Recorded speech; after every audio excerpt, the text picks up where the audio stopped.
Alors pour la recette du rouleau de printemps fait Toto. Feuilles de salade, poulet, alors poulet cuit à l'eau chaude pour qu'il garde son fondant.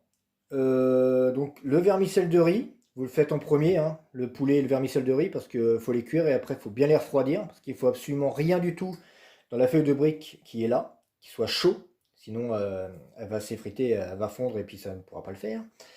Carottes râpées, pousses de soja, menthe, crevettes et pour ceux qui veulent mettre un petit peu de cacahuètes concassées.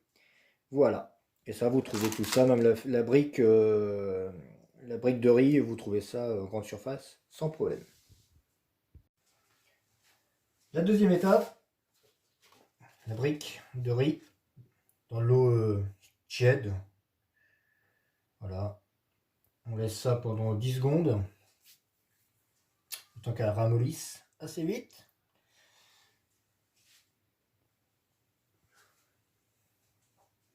Et après, on va la transférer sur un torchon un petit peu humidifié avec une éponge pour qu'elle ne colle pas trop. Voilà, maintenant, il faut l'attraper sans se brûler. Voilà.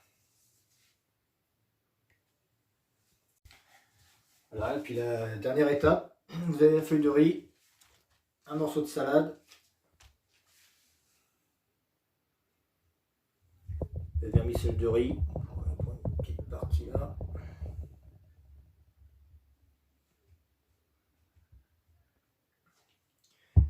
Le soja. Pas trop de soja par contre, c'est vraiment... Les carottes c'est pareil.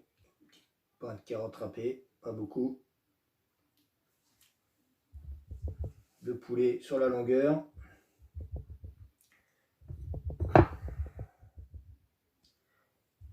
Vous mettez 2 crevettes, 3 crevettes, c'est comme vous le sentez. Un petit peu de cacahuètes. Puis pour ceux qui veulent, un petit morceau de menthe. Il n'y a rien de meilleur que le petit goût menthe quand vous le trempez dans la sauce. Voilà. Et maintenant c'est l'enroulage. Donc là, le roulage, hein, c'est de l'entraînement. Il suffit de passer au-dessus. Vous fermez bien. Vous fermez sur les côtés. Tac. Et puis vous roulez. Vous roulez, vous roulez. Vous allez voir, ça colle tout seul. C'est magique. Et voilà, le rouleau de printemps est fait. Et pour la sauce, 3 doses d'eau, une dose de vinaigre de riz. Vous pouvez mettre un peu de piment dedans et aussi une dose, la même dose que le vinaigre de riz, en sucre en poudre. Vous le faites chauffer au micro-ondes pour que le sucre disparaisse bien. Et vous le mettez au frigo, vous attendez 1 heure. Et puis vous pouvez rajouter aussi de la carotte râpée un petit peu dans la sauce. Et après, c'est comme au resto. Voilà ce que ça donne.